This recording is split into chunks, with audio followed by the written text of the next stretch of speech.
Hi, Sara. Hello, Sara. This is How are amazing, you? isn't it? I very Good. rarely meet people with the, certainly if the spelling is the same, the pronunciation is Sarah. So this is really not, we can actually get each other's names right. I know, isn't it brilliant? Fantastic. So how are you doing this morning? Yeah, I'm all right, thank you. It's a nice sunny day. It's So in yeah, Ireland. I know, it's amazing. We've actually got the same sunshine. yeah. So Sarah, I'm going to let you introduce yourself and a little bit about what you do. Okay, thank you. So I'm Sara Southgate. I am a naturopath. Some people call me the health SAS. And that is because since 2003, I have been helping people with chronic health conditions. People mostly who come and see me have been to their doctor and had all the tests, and they've been told that there's nothing that's wrong or that there's nothing that can be done. And so they're really desperate, and they've never heard of a naturopath. But somebody tells them about me, and they'll say, Sara, fix me, go and see Sara. And they come along, and they don't know what I do. Mostly they don't care, because mostly it works. So, I see lots of people from birth to old age. I specialize, one of my favorite areas is to work in stress and anxiety. Well, very relevant at the moment. It certainly is. And there's so much that can be done. So it's a wonderful area to work in. So we were having a little chat before we started here, and absolutely the whole arena of stress and the relationship between stress and our immune system, which anyone who has been alive long enough understands that there is a very direct relationship between that. So what sort of things can people do then around that with regard to what you do? Well, there's loads that people can do. And I think it's important to explain it's not some nebulous connection between stress and the immune response. So scientists have measured this in blood tests, and what they find is that when we're under chronic stress, so long-term stress, we have fewer circulating white blood cells. So it's the white blood cells that are there to fight off viruses and infections. There are certain white blood cells called natural killer cells. They function. My coffee, sorry. Yeah. Sneaking that in there. Go ahead. Yep. Your natural killer cells function less effectively, and there are fewer of them. We also secrete gamma interferon, much less. That's an immune booster. So, our T cells don't function properly. So stress has a huge impact on the immune system, and there's lots that we can do. So everyone, I think, is aware of the stress response, right? So the stress response is a fantastic coping strategy if you're a cave woman, okay? It's really finely designed, and it's for that moment when the lion comes into the cave and it's fight or flight, right? You've either got to kill that lion, or you've got to run away, or you're going to die. So all of your body's resources go to making you as strong as possible and as quick thinking as possible in that moment so that you survive. Now, we don't have that kind of stress anymore. We have long-term lingering stress, okay? So before coronavirus, it was a long commute and silly long hours and, and all of those things that life adds up to, putting us into stress response. And what happens is we get stuck in stress response. And that is the position that will affect our immune system with the fewer white blood cells and all of those things, let alone how it makes you feel. Absolutely. It's quite interesting. So I was talking to a group of my students last night, and there seems to be sort of two groups have kind of emerged in terms of stress out of this. One is obviously the people whose jobs have gone, whose income has suddenly, gone down. Kids are at home, everybody's in the house, everyone's like, they're the ones who are staying at home and who are, isolating themselves and quarantining themselves. Maybe the odd trip to the supermarket as their only outlet, or a little bit of a walk if they have that space around them. So obviously they've got a different type of stress going on there, and they're worried and about the future and everything else.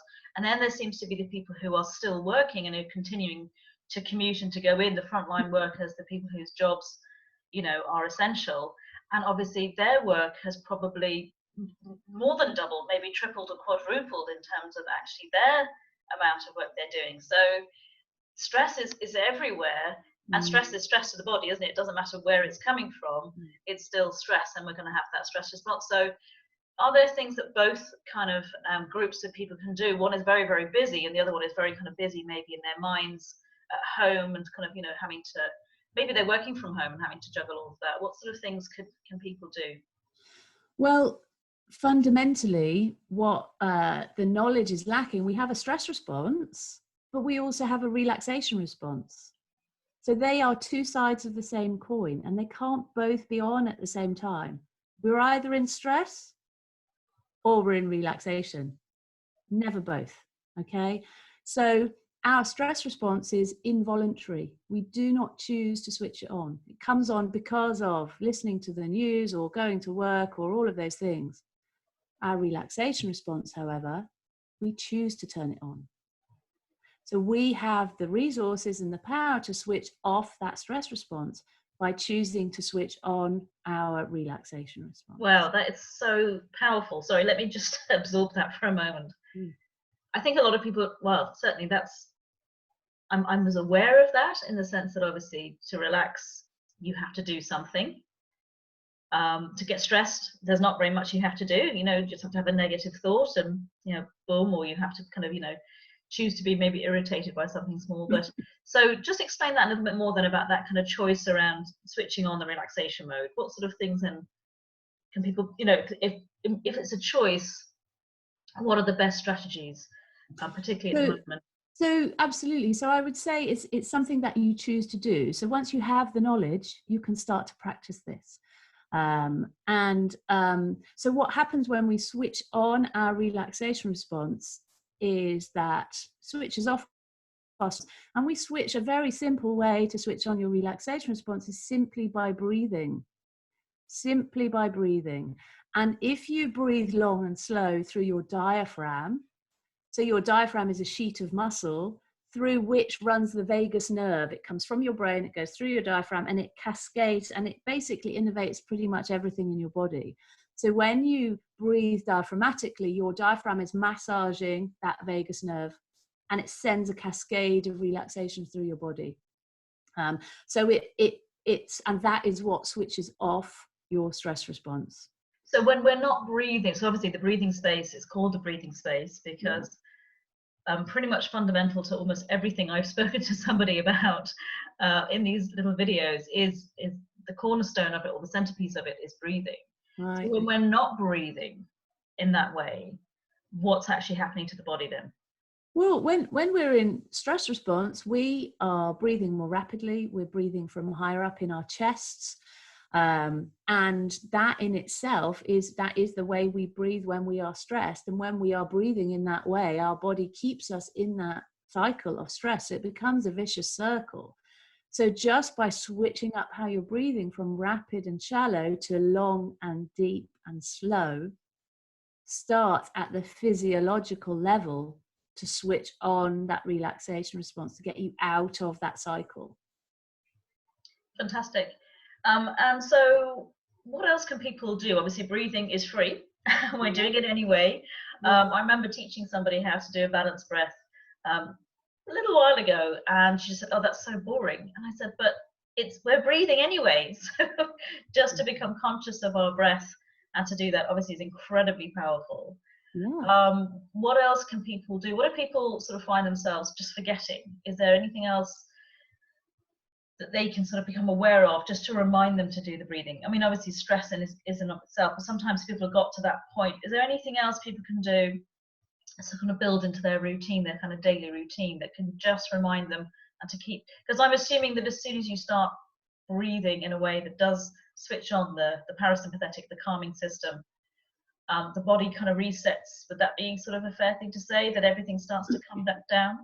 Yeah, so when I teach this to people, and I'd love to take you through so that people who are watching this, I mean, obviously you know how to breathe that way, but you know, this knowledge is so powerful, and like you said, it's free and you can use it anywhere.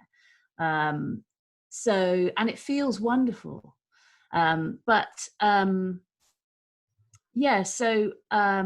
I've forgotten your question, Sarah. It's just about, I suppose, building into something into the routine. Is there something? Yeah. That's it.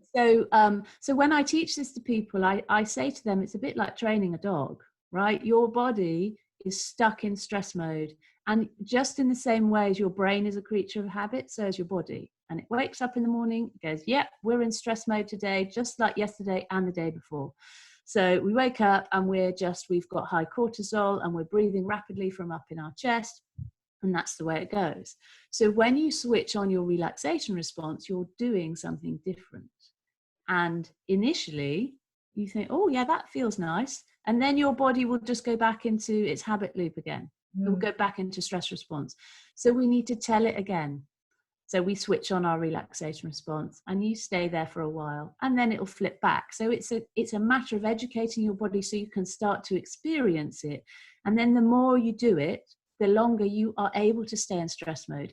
And it's really in relaxation mode. And it's really important to punctuate your day with this breathing technique so that you're using it as a preventer. So it gives you a bit of bunt, a bit of a kind of a mattress. So you've got a soft landing. You're not going to hit the floor immediately. Something happens and your stress response switches on. So it gives you a cushion. So it's a preventer. And then once you've taught your body how to be in relaxed mode, then when you are in a situation of acute stress, you can switch it on. So I think one of the places people go wrong with this is they think, yep, Sarah, thanks for that breathing technique. That's great. And then I'm only going to use it when I'm in acute stress. Yeah. And it doesn't work because you haven't practiced it. Your body hasn't become accustomed to doing it enough for your body to know what to do. It's a muscle, isn't it? It's a little bit. I did a sort of a similar thing, breathing exercises, and I don't know where I heard this, but I thought kind of energetic hygiene. It's like you don't just brush your teeth once and that's it. Yeah. Even if you did this maybe twice a day, yeah, the beginning and the end, at least you've had that experience of calming the body down rather than not doing it at all and only, as you said, when you're completely stressed. Yeah. So I'm always fascinated to know everyone's breathing techniques because they're always a little bit different. There's lots of different things, and as I said to you before we started, not everything appeals to everybody. So there are certain things that will resonate more with other people, and it's just the way it's explained. It always fascinates me. I think it's great to be taken through a different technique. Yeah, absolutely. Well, I mean, there are various breathing techniques that I teach, but the one that most people really love is alternate nostril breathing. Okay. Now, have you done that one? Sorry? Oh, you got a blocked nose. I've got a bit of a blocked nose. Can be a bit tricky, but I mean, it's a really good point because for some people, if you've got blocked nostrils, that's not going to work. Or often we've got one blocked and one not. So in which case it's okay just to follow along with what I'm saying, but just breathe long and slow through your nose if you can. And if you can't, then breathe long and slow through your mouth. But ideally the nostrils are the best because that's what engages your diaphragm most. So alternate nostril breathing is an ancient yogic technique. Yeah. And it's actually a preparation for meditation. And the reason they use it is because it stills the mind. And how long, just before we get started, but so someone's going, oh, am I going to have to take 20 minutes out of my day, to do this? The reality is actually how quickly can you switch on your calming system? Yeah. Well, the more you practice, the quicker it will happen. So for me, it's literally 2 breaths and I'm in. And then I will sustain that for a few minutes. But what I tell people is 3 to 5 minutes, 2 or 3 times a day. And your question about how do people remember to do it is a really, really good one.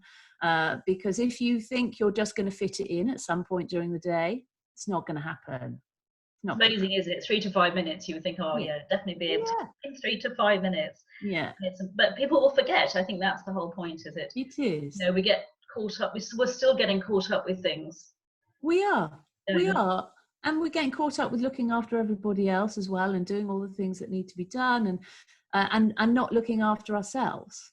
I can see a whole lot of mothers going on vacations by themselves. Yeah.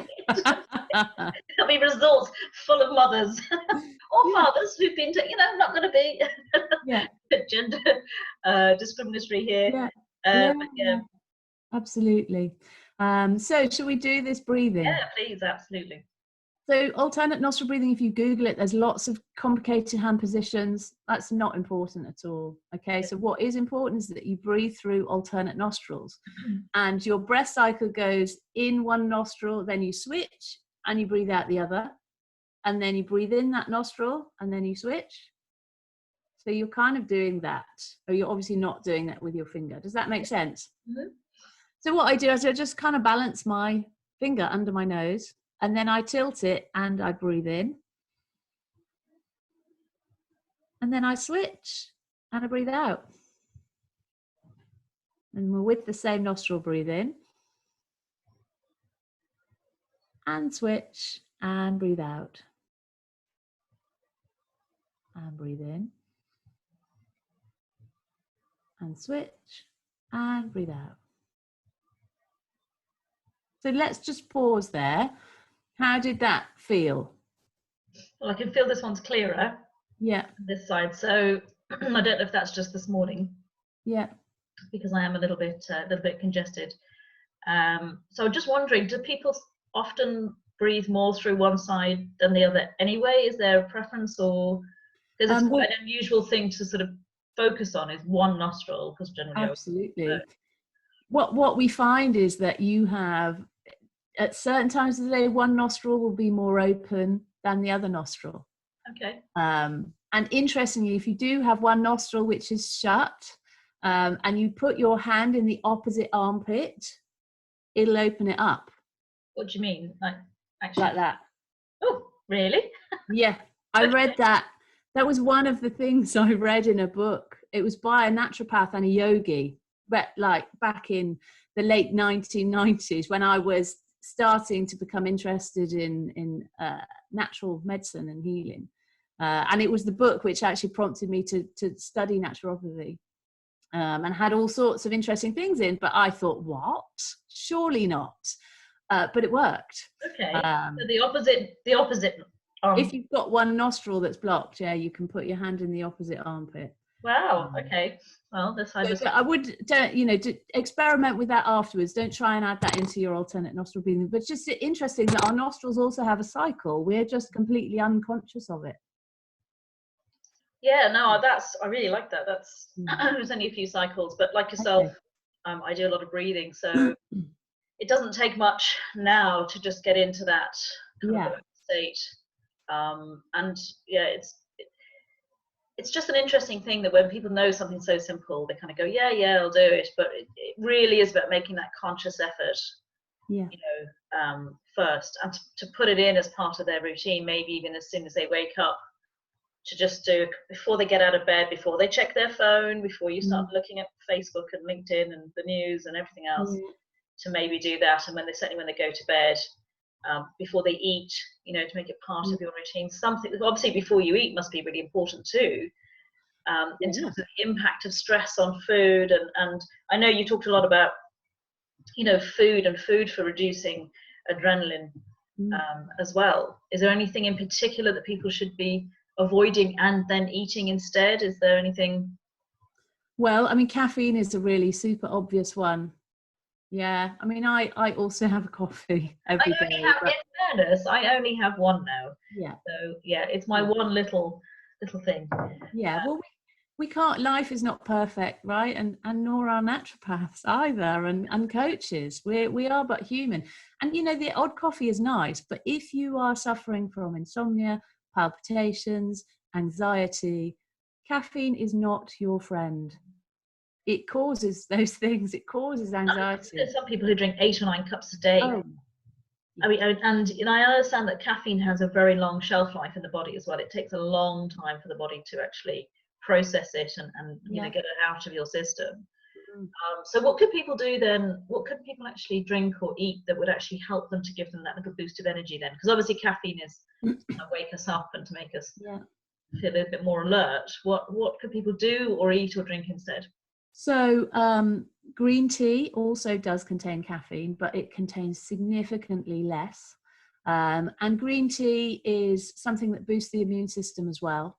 I am a big fan of green tea because of it's not just immune boosting, it's got a whole host of other beneficial effects because it's enormously high in antioxidants. So it's cancer preventative, it's anti-aging, it helps with weight loss, it, you know, it's the list goes on.